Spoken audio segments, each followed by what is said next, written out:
મિત્રોને જય શ્રી કૃષ્ણ. તમારા બધાનું અમારી ચેનલ વ્રત કથા પંચાંગમાં અમે હાર્દિક સ્વાગત કરીએ છીએ.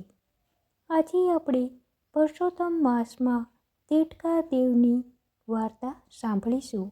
જો તમને અમારી આ વાર્તા પસંદ આવે તો તમે અમારા વિડીયોને લાઈક કરી, શેર કરી અને અમારી ચેનલને સબસ્ક્રાઈબ કરવાનું ના ભૂલતા. દેડકા દેવની વાર્તા આ પ્રમાણે છે. એક ગામમાં એક ડોશી રહેતા હતા. દુનિયામાં એનું કોઈ હતું નહીં. એ રેડિયો કાઢી અને પેટ ભરતા હતા. પુરુષોત્તમ માસ આવતા ડોશી વલોપાત કરી કે પ્રભુએ એકાદ દીકરો દીધો હોત તો ઘરમાં વહુ આવત. વહુને ઘર સોંપીને નિરાંતેથી પ્રભુ ભક્તિ કરત.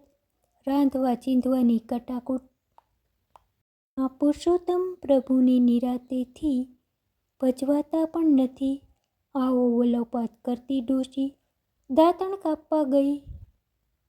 દાંતણ કાપતા તેને હાથમાં કાંટો લાગ્યો અને હથેળીમાં ફોડલો થઈ ગયો. પીડાથી રહેવાય નહીં અને પાણી અડી તો ફોડલો મોટો થતો જાય અને પીડા વધતી જાય. પુરુષોત્તમ વ્રત લીધેલું એટલે નદીએ તો નાહવા જવું જ પડે. એક દિવસ ફોડલો ફૂટ્યો અને તેમાંથી નીકળ્યો દેડકો. ડ્રાઉ ડ્રાઉ કરતો આખા ઘરમાં ફરવા લાગ્યો. ડોશીને તો મજા પડી ગઈ. સુખ દુઃખની વાતો સાંભળનાર મળી ગયું. ડોશી તો દેડકાને રમાડે, જમાડે અને જ્યાં જાય ત્યાં સાથે લઈ જાય. આખું ગામ તેને દેડકાવાળી ડોશી કહીને દાંત કાઢે. પરંતુ ડોશીને તો એ ભલી અને એનો દેડકો ભલો.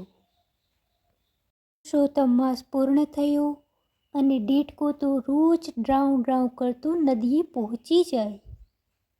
ત્યાં દેડકાનું ખોળિયું ઉતારીને અસલ સ્વરૂપમાં આવે. સ્નાન કરીને પાછું દેડકાનું ખોળિયું ધારણ કરી લે અને ઘરે આવી જાય. એ દેડકો બીજું કોઈ નહીં પરંતુ પુરુષોત્તમ ભગવાન પ્રભુ હતા.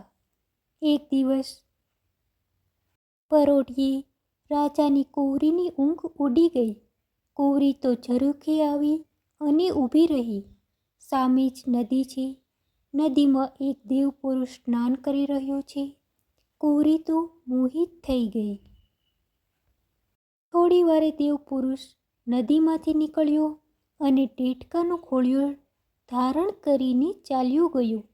કુંવરીએ સંકલ્પ લીધો કે પરણું તો આ પુરુષને જ પરણું. બીજા બધા મારા માટે ભાઈ અને બાપ સમાન. એવામાં કુંવરીના માગા આવ્યા. કુંવરીએ કહ્યું કે વરીશ તો દેડકાને જ વરીશ. રાજા ખૂબ જ ક્રોધિત થયા.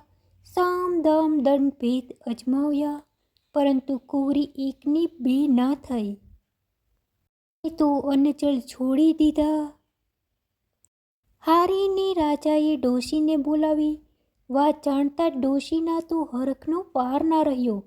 દેડકાને કુંવરી વળતી હોય તો ગોળ કરતાં પણ વધુ ગળ્યું. ઘડિયા લગ્ન લેવાયા. વાત આખા ગામમાં ફેલાઈ. બધા દાંત કાઢવા લાગ્યા. જાત જાતની વાતો કરવા લાગ્યા. રાજા રાણીને તો ભોટપનો પાર ના રહ્યો. પણ કુંવરી તો હરખાય છે. કુંવરી દેડકા સાથે 4 ફેરા ફરી. ડોશીએ તો વરઘોડિયાને લઈ અને ઝૂંપડીએ આવી.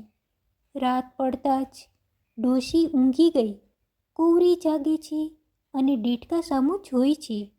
દેડકો પણ ટગર ટગર તેની સામું તાકી રહ્યો છે. મધરાત થતાં કુંવરી બોલી, કહે, હે દેવ, તમારા અસલ સ્વરૂપમાં આવો. મેં તમને નદીએ સ્નાન કરતા જોયા છે. ત્યારે દેડકો બોલ્યો, તારા પિતા મહાયજ્ઞ કરી સહસ્ત્ર ગાયોનું દાન કરે તો હું અસલ સ્વરૂપમાં આવું. કુંવરી તરત ગઈ મહેલે અને પિતાને બધી વાત કરી. રાજાએ તો બીજા જ દિવસે મહાયજ્ઞ કરી ગાયોના દાન દીધા. શ્રીફળ હોમતા જ પ્રભુ અસલ સ્વરૂપમાં આવી ગયા. આકાશમાંથી પુષ્પવૃષ્ટિ થઈ.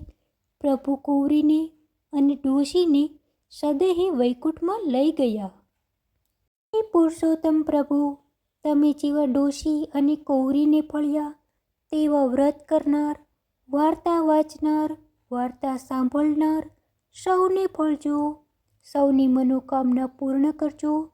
સર્વના તમામ દુઃખ હરી લેજો. જય પુરુષોત્તમ પ્રભુ. બોલો પુરુષોત્તમ ભગવાનની જય. બોલો કુળદેવી માતની જય.